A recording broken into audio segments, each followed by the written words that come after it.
Good morning, it's Anne Hunter here reporting on behalf of Barnsley Local TV. I'm here this morning at Unite with the community membership team, and I'm interviewing Richard Vivian, who is an advisor for people in the community who are wanting to seek advice around welfare benefits. Morning, Richard. Morning, Anne. Morning, it's really nice to see you again. Thank you. I've got a few questions to ask you this morning. No problem. Really mainly about the good work that Unite do Yes. with the people out in Barnsley there that might be struggling. Thank you. So if you're happy, I'll ask you questions and we'll go ahead. Fire away, Anne. Okay, so can you tell me a bit, what is Unite and what does it do in terms of community support around welfare rights? Well, Unite the Union is, of course, a big union. It's one of the biggest unions in Europe. And a few years ago, they decided to set up a community section as part of the big union in order to give people who weren't working a chance to join a union.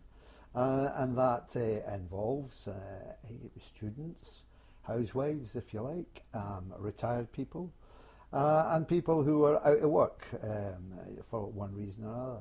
So they've came into our huge union, and here in Barnsley we've set up a Unite Community Support Centre in order to let them come in and join the union, but also to get help and all the benefits that a normal union member who is working can get.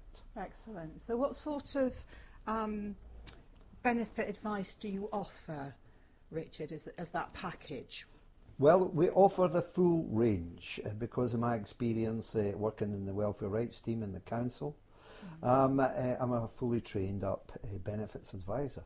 So we can offer them the full range of benefits advice, but normally it's only a few of the main benefits that we deal with, and that's job seekers allowance, employment support allowance, personal independence payment, disablement benefits, and benefits around working and people who are either out of work or coming back to work. And these are the main benefits that we deal with, and I think they make up about probably 75% of the advice I give. However, I can actually advise on any benefit that people want to come in and seek help on. So could you give me an example of that, just to give a flavour to our community audience? Well, for example, job seekers allowance, we can help people to fill in the forms. But nowadays, of course, what's happening in the Department of Work and Pensions is that a lot of the applications are now going online.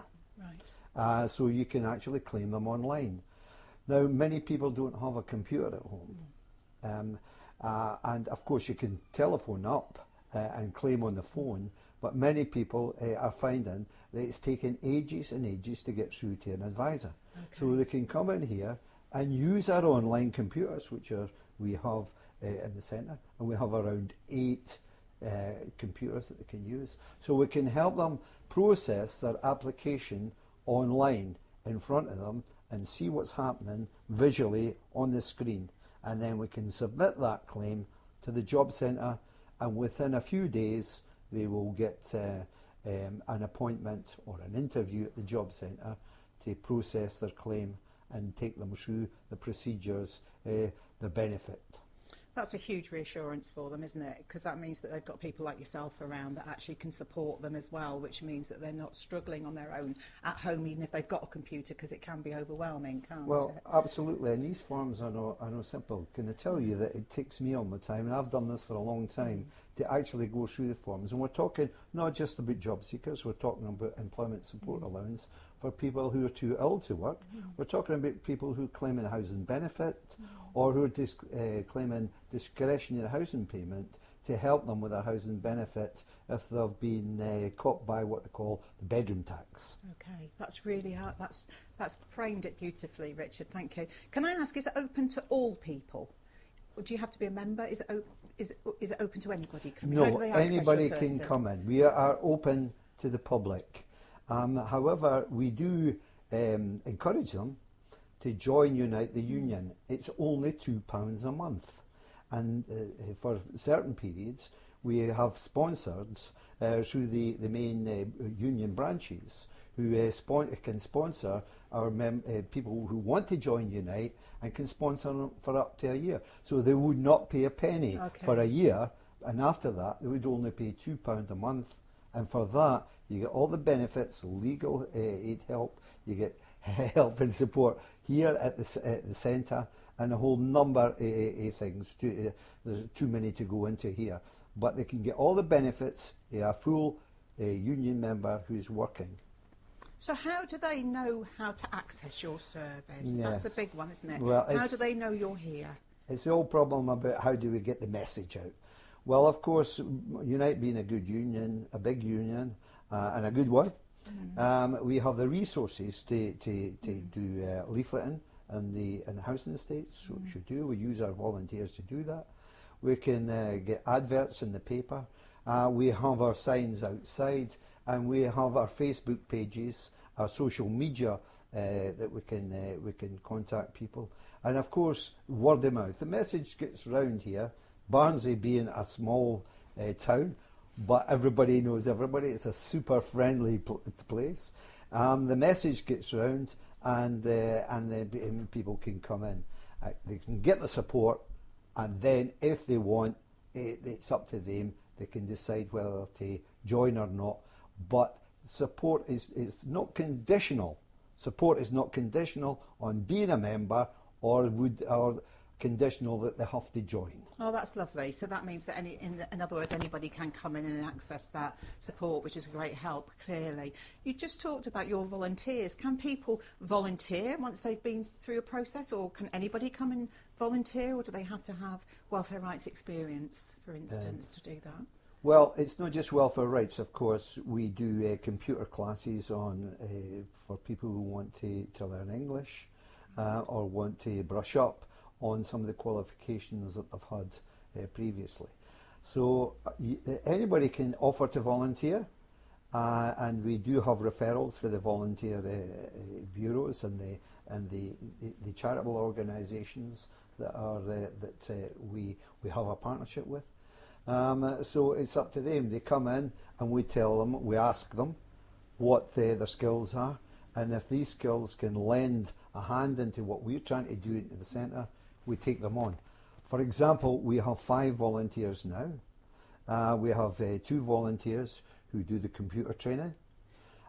We have another volunteer who helps me with admin work on the welfare benefits, and we have a language volunteer who helps the migrants who are coming in for help, and he can speak a few languages to help us with coping with their advice and the information and the support that we can help to them.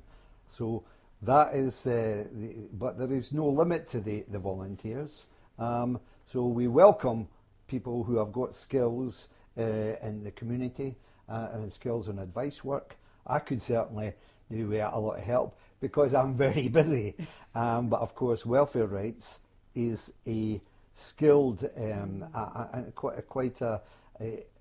it takes a lot to be a welfare rights advisor, but we can train people up, and if anybody wants to come in and shadow me, then they can do so. So please, if there's anybody out there, come in who wants to get involved in welfare rights, come in and help me, because I can't go on forever. That's brilliant, and that's a brilliant advert for people to get involved and actually get skilled up themselves. Richard, in the point where people are looking for experience, that's a lovely opportunity for people that you're offering there. What I'd like you to ask you, just a final question merely, yeah. Would you see your volunteers that you've got, this is a big thing for you as an organisation and you yourself as well, would you see your volunteers being interested in getting support from Barnsley Local TV to create their own news story about what you do and how you do it, so that we came in and supported them to develop their own little programme? We would welcome any support for anywhere, because people who come in here, they're very grateful for the support they get, but they also want to give something in return. So it's a two-way process. We can support them, we can help them, and then they can, in turn, can put that support and help and the skills that they've learned back into the community. That's what we're called, Unite Community. We are part of the community, and we want to help the community, and in doing so, we can help each other. I think we should end it there, and I think I'd like to say we'd like to reciprocate on behalf of Barnsley Local TV, and I'd like to thank you, because what you've done has helped us as well.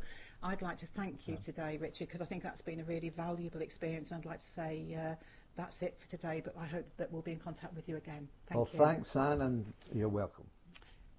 Well, that's it. That was the part of our first information session on welfare rights, and we look forward to doing some more for the community, so keep in touch with BLTV to see us.